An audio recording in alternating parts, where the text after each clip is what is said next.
All right, but what's going on? Happy Monday, the Bay Ragni Show. We're live here Monday evening, Monday night, could be morning. Who knows? Wherever you are watching our program tonight, I'm here with the star of the hour, and he's a person that I like to talk to because he does it all, and we're going to find out what came first, why is he doing it all, and I already know what his true love is because I got to witness it firsthand as I watched the movie today. But let's welcome to the show the one and only Mr. Curran Jacobs. What's going on, my brother? My man, thanks for having me. Not hey, Yeah. keeping busy, like you said, balancing a lot. So, balancing a lot. We were talking about this before we went live. So, I mean, your resume and just what your resume that I see is. I'm sure there's like even a lot more that I don't even know. But actor, writer, producer. Um, you are a MMA slash catch fighter, which that's a whole thing. What we're going to really get into. So I didn't even know the term catch, which is mind blowing to me. But Mhm. what was like your first true thing? Was it were you like acting at a young age? Were you?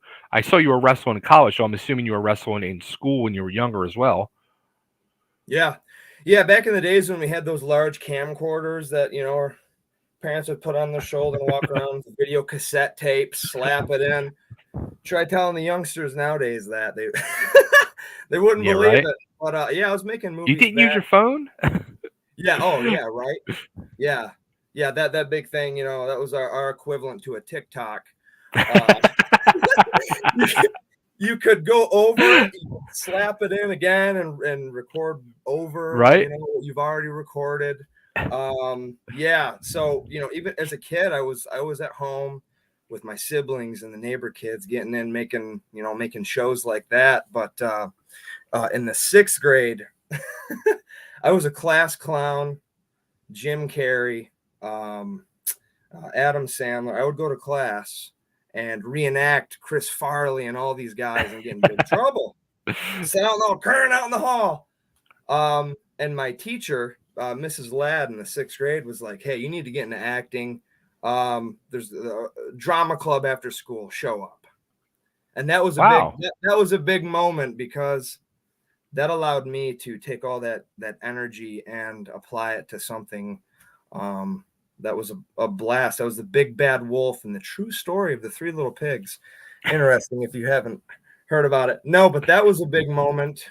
Um, and then wrestling at Michigan State University, my coach Tom Minkle was an artist. He was in a rock band with his wife, and he traveled the country. He played with Little Richard. Wow. Yeah, so he had an appreciation for the arts, and Okay. him and his wife, they'd come and watch my plays. With Stanley Kowalski in A Streetcar Named Desire. My senior year, he was so supportive, and he linked me up with Randy the Natural Couture back in 2012. Okay. Flew out to Vegas, met with him, and made great friends with Randy. He's been a big brother and an incredible mentor to me since I've known him. Mm. And I spent 3.5 years in LA and uh, came back to Michigan, got my master's in acting at Michigan State University. Wow. Three Okay. 3 years there, and then I fought professionally. 1-0 as a pro. I was 3-0 as an amateur, and some injuries took me out. Um, Sure. I had to make a decision. I was like, God, I want to be rolling around on the living room floor with my grandkids someday. It was a very tough decision. Um, I still plan on if there's an opportunity for another grappling match or catch wrestling tournament, that would be different. But I got into teaching, Okay. and that's what I'm doing now. And Okay. just like yourself, my man, going just chasing that dream and doing the absolute best I can. Absolutely. Isn't it pretty crazy though? Like you don't think it, um, and people on the outside would never even put two and two together. But it's amazing how, and I'm involved in the music world too, and I played in bands growing up and stuff. But whether it's Awesome. music or the world of wrestling, whether it's professional or strong style or the jujitsu and all that stuff mixed in, or Mm-hmm. the world of acting and entertainment. They all kind of go hand in hand, and each one can teach you something that is so helpful in the next. Yeah. Oh, for sure. For sure. It teaches discipline, doing your role to the best of your ability, the ensemble slash team effort it takes. And whether it's a coach or a director, yeah, it is so similar in many ways. Yeah, you're one. I agree. I couldn't agree with you more. So the you went back to school then, you were saying, to and pursued acting in college as well. Oh yeah. Yeah. Wow. Yeah. Um, well, around this time, my mom had just been diagnosed with cancer, Oh, and I okay. came back to Michigan. She was in Michigan. Oh yeah, if she was alive now, she'd tell you she didn't want me to leave for California in the first place. So that had happened, and I had come back and had some mentors at state that really guided me to the audition to get into the master's program, and I got in. And that was a life-changing experience. That was the hardest. That was one of the toughest experiences of my life, going through uh, schooling where you have to be raw and learn how to be vulnerable and block out Mm, all of the exterior forces that can disrupt the creative process, right, whether you're on stage or on set. right. um, Real life happens, and when it does, you got to be able to have the discipline to zone in and do your job and do it well. And that schooling really helped me attain that. And without that training, as tough as it was, I don't even think Silent Night in Algona would have happened. Um, Hmm. a lot of things probably wouldn't have happened. I'm very thankful for my Spartan family.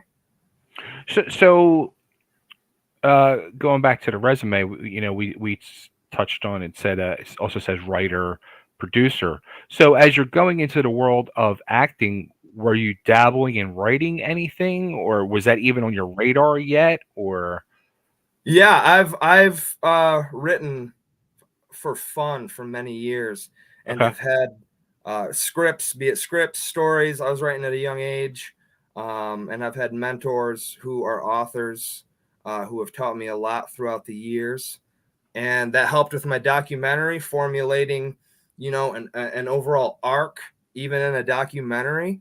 hmm, That training paid off there, because it's a wonderful story that's told as we travel through time and show some pretty right. sweet history. But yeah, man, I absolutely love writing. I love creating worlds. I tell my son all the time, I said, your imagination is your most powerful weapon. Don't let it go to waste. And yeah, it's pretty amazing. And writing is a great outlet to unleash that creativity. So, as I watched the movie for Love of Catch this morning, so it's Yeah. fresh in my mind. Yes.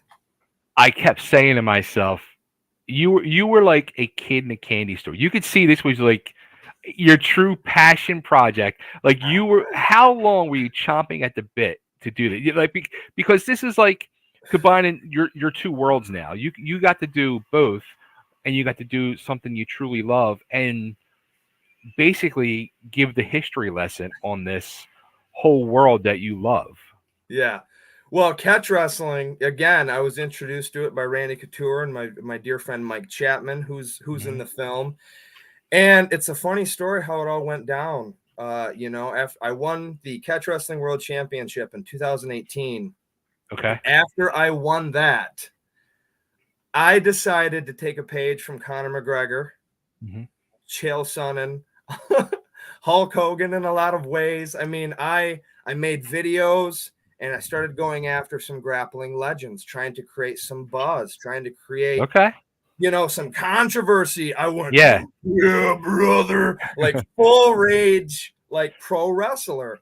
And I had friends be like, in this day and age, what you put out there on the internet, be careful, because that persona, you're creating a persona that you're going to have Mm-hmm. to you're going to have to live in that skin at all times. So just be yourself, But lo and behold, I put that character out there, started making some crazy videos. And it was high quality, but they were high quality videos. Okay. And a very good friend of mine and mentor, DJ Perry, Mm-hmm. we had a meeting, and he was like, tell me about catch wrestling. Tell me more about this sport. I'm fascinated by it. DJ's a lifelong martial artist himself, Okay. actor, producer. So he was very intrigued. And when I told him the history, he said, look, assemble your team. I'll guide you throughout the process. Let's make a film to tell the true story behind this Wow. amazing sport. He was like, I can't believe that more people don't know about this. So DJ opened that opportunity, and in turn he opened the door to Tony Hornis and the Red, White, and Blue Project, which honors the stories of veterans. It's red, white, and blue all the way, extremely patriotic for the men and women who serve our country. And one thing led to another, and the history of catch wrestling, there's a lot of military colors involved. And we made a film right during COVID-19, and here we are. And it was a struggle, but we did it, and we're all so happy with it. That's crazy. So It is crazy. like I said to you earlier, though, like I never. I think it was Randy said it in the movie, like, you know, catch the arm or catch the leg. Like I always heard that term in Yeah. training and all, but I never heard actual catch wrestling. Mm-hmm. So I Yeah. was kind of like, as I'm watching it, I was like, wait a minute, there's like a whole different category. Like I didn't realize it was like a whole different category. Yeah. Oh yeah. Yeah, and it's old too. It's 1870s England, and those were some Wow. bruisers. Those were some tough men, and they it ventured on over into the United States. And as Hmm. you saw, the carny wrestlers, the Oh yeah. carnivals, and all these bets, went on, and yeah, it changed the game for combat sports. At one point, it was bigger than boxing, which is crazy to me. But yeah, unfortunately, it was the That was format. something that stood out to me too. You touched on that in the movie. How well, actually, I guess it was early 1900s. How um, wrestlers and boxers were the biggest, basically the biggest stars in the world at that point. Oh yeah, because baseball was in its infancy, Yeah. and in 1911, that was Comiskey Park was a year old, so it started. Baseball didn't start really taking off until a few years after the explosion of pro Hmm. wrestling. Like pro wrestling was real, and it was Yeah. brutal at one point, but it was long. It was very long, and I think that's where we lost the audience. In my opinion, I think that you don't want to go watch two guys. You really. Josh Hmm. Barnett actually said it best in the film, is it just drug out. It was way too long, and Yeah. it was boring. It was boring. Um, so That's why the booker will say to you in the back, "All right, you guys got 8 minutes. Go out, do your thing. This one's going over, and here's the finish." Yeah, yeah, exactly. And that's how it happened. Is promoters and wrestlers got together. We're like, hey, we can make some money. Let's make this a show. Let's make this crazy, and draw them in. And they did, and a lot of them made some darn good money. Thank God for the individuals though that went through the AAU and formed collegiate wrestling and modified the rules. Without that, we wouldn't be here. Michigan Right. State, Spartan, like high school wrestling wouldn't exist without those individuals that wanted to keep it pure. Hmm. That's So crazy. So I it's know. were you like a person who was like into the history before you started doing the movie? Like, did you have a lot of this knowledge already, or was like something that like really you dove into as you're doing the film? No, thanks to Mike Chapman, who is just a funnel of knowledge. This man is the leading wrestling author and historian on the planet. He's a legend in the wrestling world, and I talked with him for hours. You know, I'd visit Wow. him at his home in Iowa and spend some time with him and his wife Bev, and we would just have hour-long conversations. And his basement is literally a museum. He's got Mm. Frank Gotch's chair, recliner chair, and his old bull hat that he got in Wow. 1912. He's got so many incredible things down there, and he told me the history, and I've always loved history. Hmm. Like even as early as grade school, I was just always fascinated with history, and being a lifelong wrestler, when I found this out, I knew that the majority of people had no idea Yeah. about the history of pro wrestling. And I think when you watch it, I think it's mind blowing for a lot of Hmm. people, as it was mind blowing to me when I first discovered all of the history. So sharing it was, as you said, I was biting at the bit, because I Right. know it's something special, and I know it's something that was on the cusp of being forgotten. And thanks to everyone involved with Collective Development Incorporated, and the Red, White, and Blue Project, and all the individuals that were involved with the documentary, made it what it is. And God, I'm so proud of it, man. You just said something I wanted to touch on too.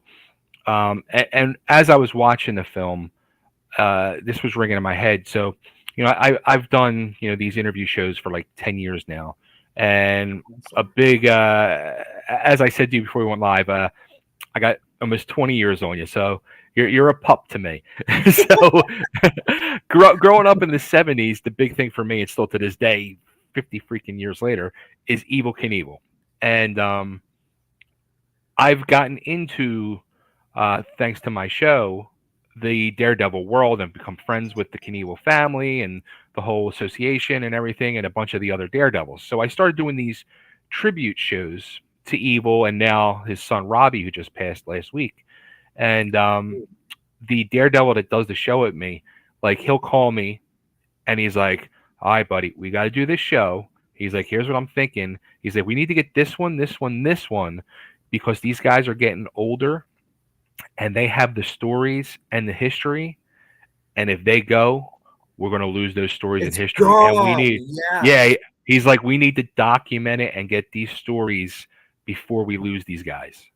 And Yeah. that is exactly what I kept saying to myself. I'm like, this is exactly what Curran's doing here. He's getting these stories before, God forbid, these guys go, Yes. and you now have them documented for everybody to see. Yes. And I feel I can't explain the feeling of it being accomplished and done, and it's out there and people are loving it. The fan mail and the messages are inspiring, and they really are. It was a struggle to make this film, and we did it. It was a lot of hard work, and Mm. as you saw this morning, everyone's passionate about what they're talking Yeah, about. Everybody. I mean, they're so passionate about the history and their knowledge of the sport that it just bleeds through the screen. And man, it's something special. yeah. It really is. One of my favorite parts was when you guys went to the old building that had a match from early Yeah. 1900s in it, Yeah. and I got this weird fascination with a big part is like stadiums and arenas and stuff like that. But even old, I just love old buildings and the history behind them, because you just think what happened, a building 100 years old, all the Yeah. things that happened in that building, and the fact that it was still there. Like when I saw you guys pull up to it and it had like a cool structure on the outside that you can't deny it's not the same building. I was like, Yeah. wow, that is Yeah. so awesome. And you guys got to go in there. I'm like, man, that would have been, I might have started crying. You want to hear something crazy? Of course. So Mike Chapman got involved. He got a hold of the gentleman that owns that armory Okay. and he for weeks he was trying to get a hold of him and uh, uh, have him meet us so he could get us in. Okay. We show up there. We're like, oh. no one's here to let us in. Well, we'll just stand outside. Mike, you can just say what you want. I'll ask you a few questions. Right. And all of a sudden, he just had a feeling. He walks down and he looks down the alley and he's like, wait a minute, that door looks open. What was captured was you experienced it with us, that we walked down, walked in that, walked right in and got access, and it was just meant to be. So many things like that happened during filming that were not planned, and we were just rolling camera, and it was gold. I think I wrote in there that it was like the universe was trying to help us, like with the stories of these legends, so they don't fade with time. Right. And I believe that because, when we walked in there, it was so surreal knowing that one of the most important wrestling matches ever took place in that place, which was broken down. It was in bad shape. It was being, renovated. And it was just like, wow, people walk past this every day and have no idea that history was truly made here. That's mind blowing. It really is, because that's the thing too. Like, you just think to yourself, like you said, how many people walk by there, drive by there all the time, and don't realize what went on inside there? Yeah, it's now they know. Now they know. If they care, especially those that are in the area. Iowa, I love people from Iowa. Shout out to Iowa. Such great people and welcoming, with not only this documentary but the entire experience of Silent Night in Algona. Oh, just unreal. That's awesome. Now, how about the when you start, there was, I forget what term you mentioned that the carnies used, and I was like, I wonder if he's going to bring up the mark term, because that's where the term mark came from in the wrestling business, was the carnies. Yep. Yeah, the carnies. Yes, they marks. Yep. They would set it up. And the cool thing about that is, I almost wish we could bring that back. I almost wish that carnivals nowadays would like have the strong man that has a little mat and challenge the townsfolk. You get a takedown, you win a prize or whatever. You get a teddy bear. but what would end would be what happened back then, which fights broke out. It went from wrestling to a rough and tumble, and they were fish hooking and eye gouging and biting, and I think that tempers would flare. So it's probably best, I guess, that we don't bring it back. Makes me sad though, because I think it would be a blast. It would be interesting for sure. How many people do you think would participate, really? You know what I'm saying? Like, come on. Well, you know what's funny? Like, how many people like pro wrestling shows? I've never been to a MMA style show, but pro wrestling shows, there's always at least one person that wants to cross that line. And a lot of that, unfortunately, is liquid courage. Yeah, it's the same thing at MMA fights. Although I bet it's worse. It's a lot of testosterone in the building, and a lot of people in the crowd that feel like they got something to prove. Which isn't a good combination when you're so hyped and watching such violence occur in the cage. But it's a heck of an atmosphere for sure, no doubt about it. But you're right. There's always somebody that would. I think there would be a few that would probably want to accept that challenge. Absolutely. It's so crazy. Like, I tell people about the wrestling when they ask me about wrestling business. I talk to them. I'm like, I started training September of 1990, and through my training, it was always about work light, work smooth, make it look good.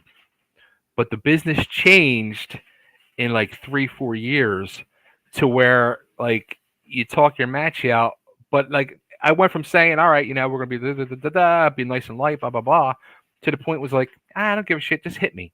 If you don't hit me, I'm going to hit you back. So you better hit me because the crowd was onto it. They wanted realness, so you had Yeah. to be real.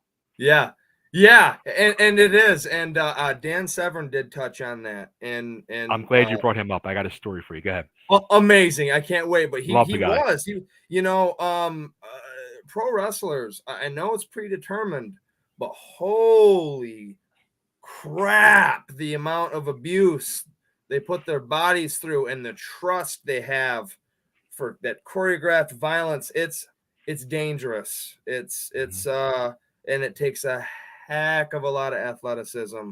I have all the respect in the world for pro wrestlers. That is a whole nother bag of bricks. But please, yes, tell me about So the beast okay, story. so the Beast.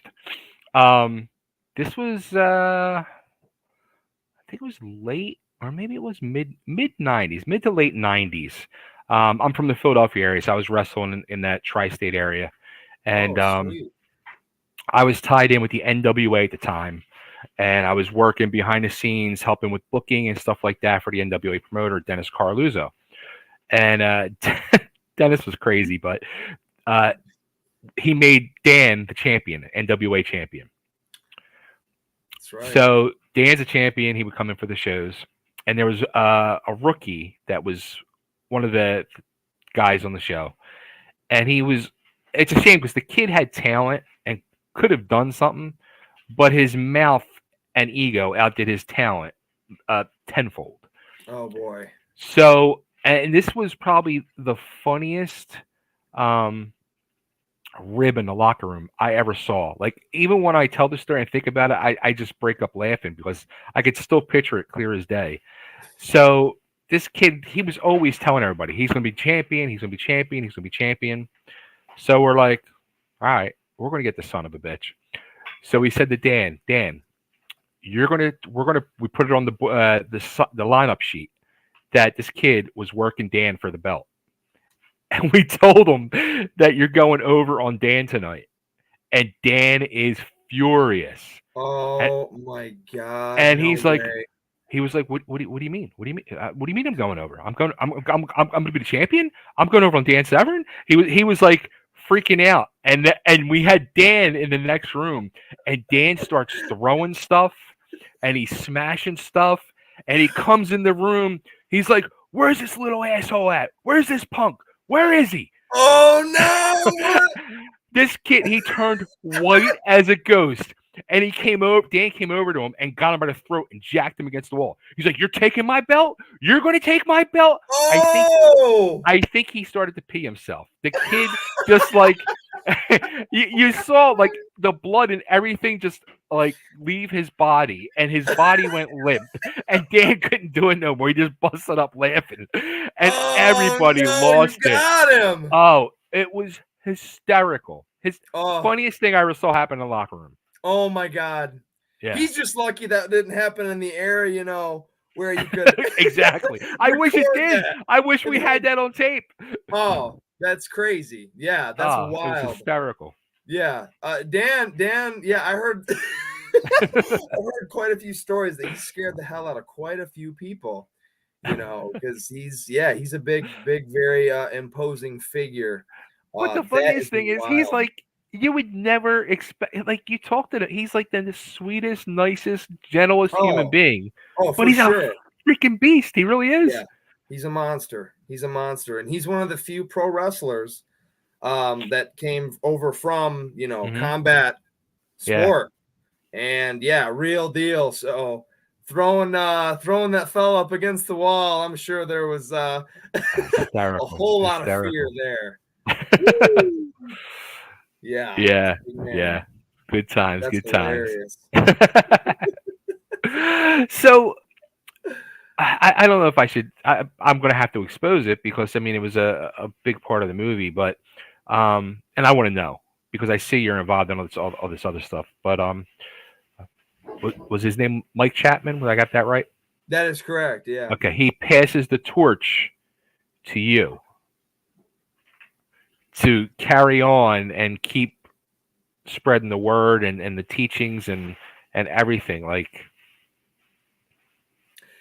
that's a big weight on your shoulders. I know. Oh God, trust me. I know. And when he did that, so unexpected. You know that lump in your throat? You know that lump feeling like when Oh you're on the yeah. verge? I couldn't. I almost, I almost full just started crying in front of this man when I gave him that hug too. I love that man. He's amazing.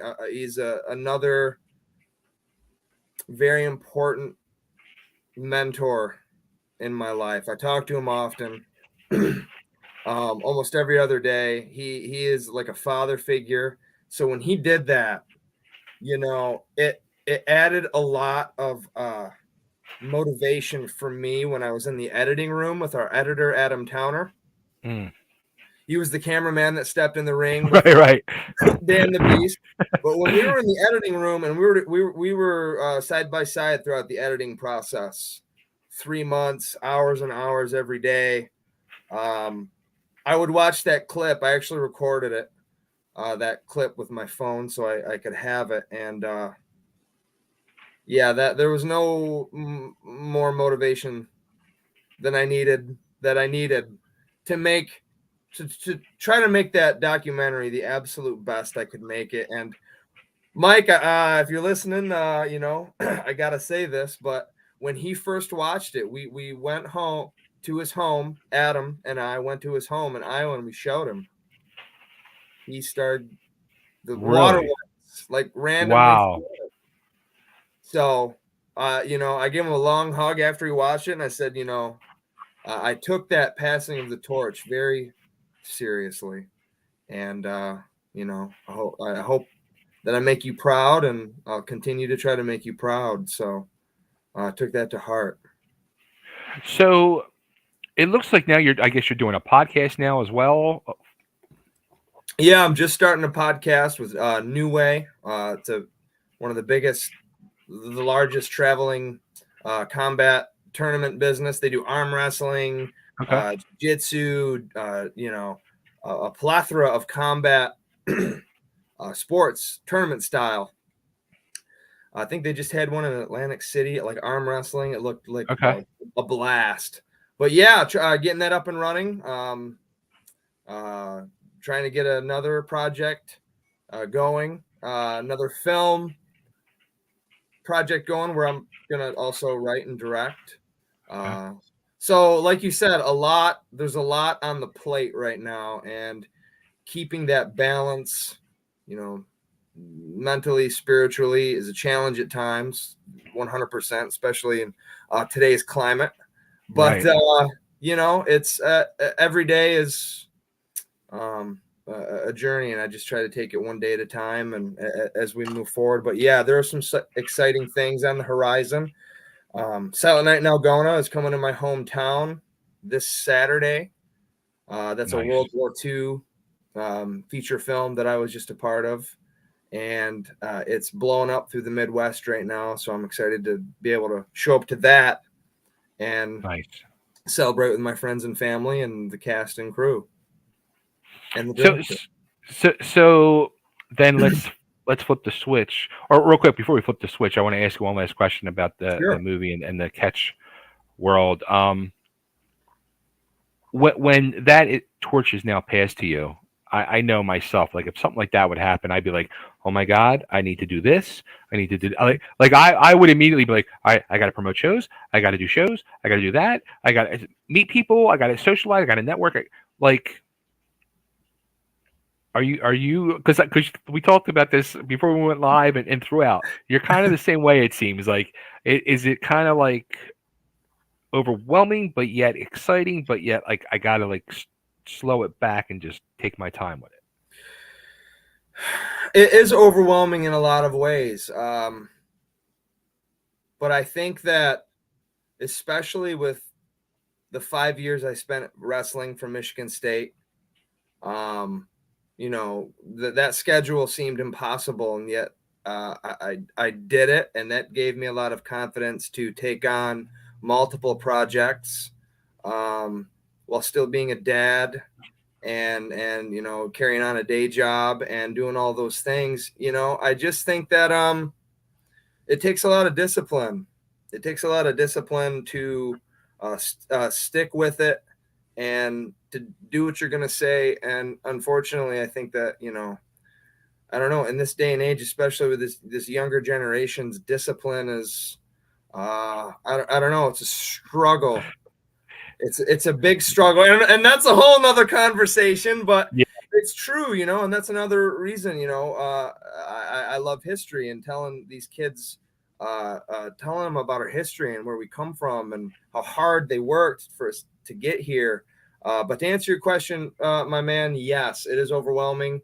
But I don't think I could do it if I wasn't passionate about it. And I think passion and discipline, without that, you're going to just be a sitting duck. Absolutely. So, all right. So let's flip the switch back to Silent Night in Algonia. Sure. So were you involved in any of the writing of that, or was that all DJ, or? That was Mr. DJ Perry.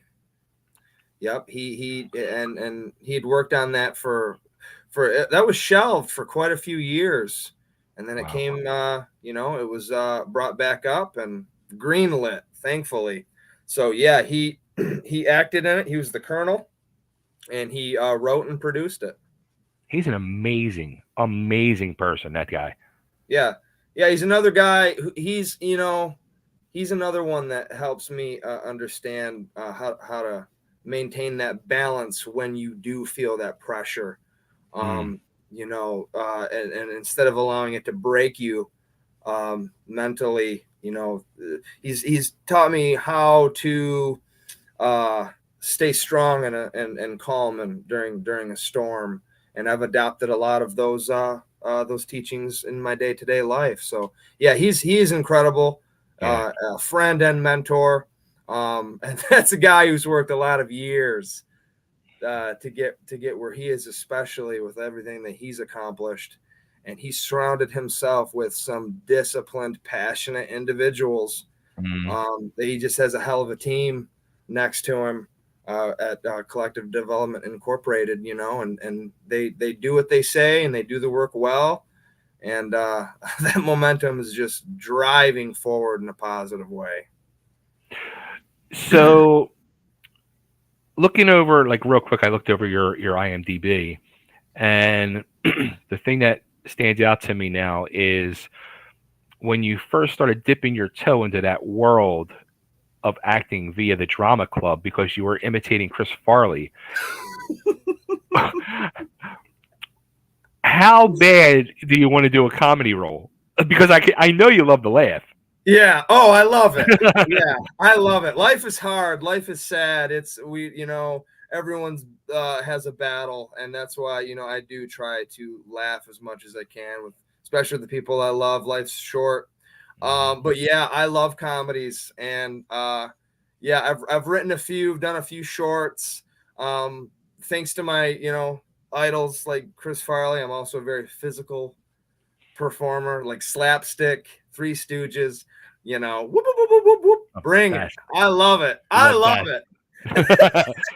Yeah, if I had an opportunity to do a comedy, that'd be a whole lot of fun, and yeah, I think I'd have the energy and enthusiasm for it.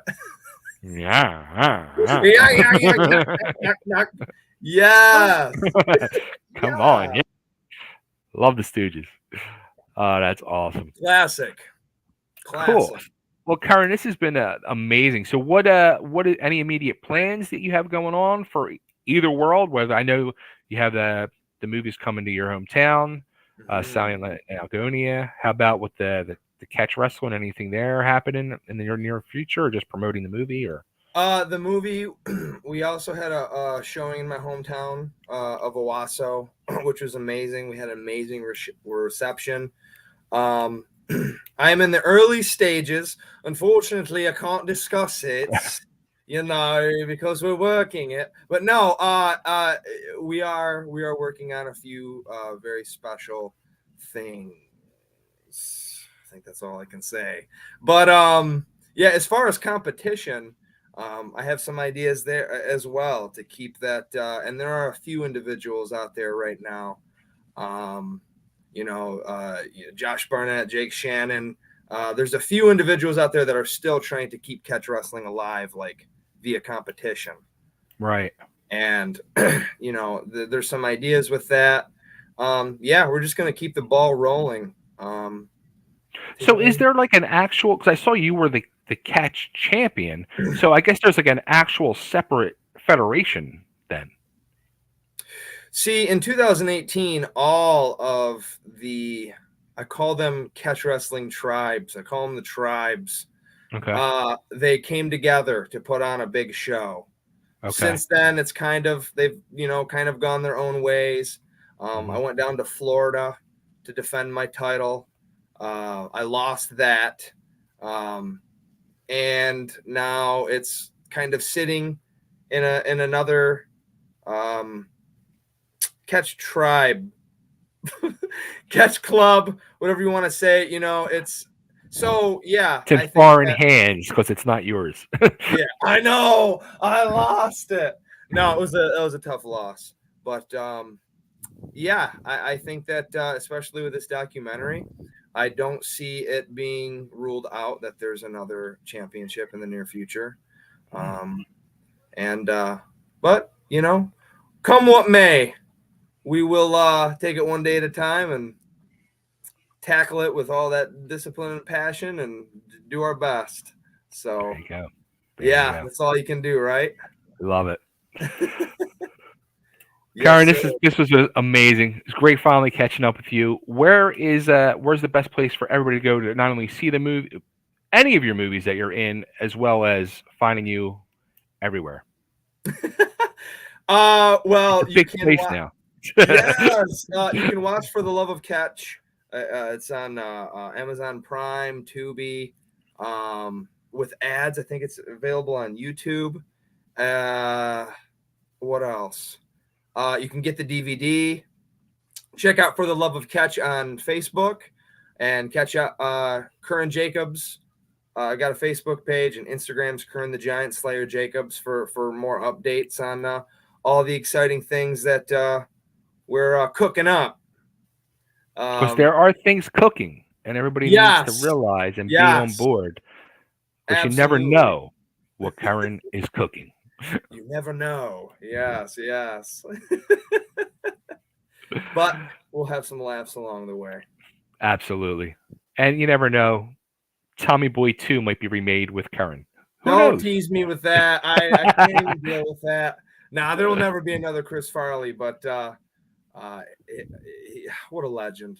But that would be a Absolutely. blast. I would be honored to be that long lost son that he accidentally, had.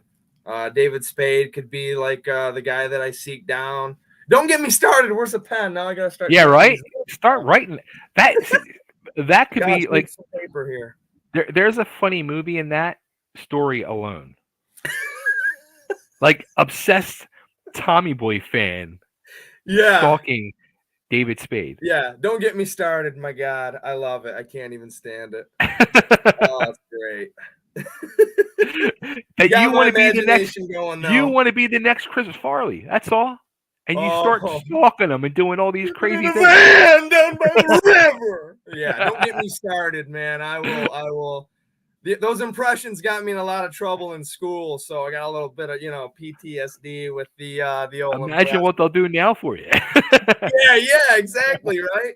Send this everywhere. uh, oh Oh man, man. too funny. Everybody go check it out For the Love of Catch. It's everywhere. Yes, Just Google it please. and you'll find it. That's what I did. It's very easy. Yeah, check it out and please leave a review on IMDb. That's extremely helpful. Mm. Yes, please leave a Always, always, review. always Yeah, leave let us know reviews. what you think. Absolutely. For Cool, cool. sure. All right, everybody. There he is, Curran Jacobs. Go follow him, love him, support him, like him, and we'll be talking soon, I'm sure. Hey, Bay, thank you so much for allowing me on the show. It was a blast, sincerely talking to you, my man. Absolutely. You too, man. I appreciate it. Thank you.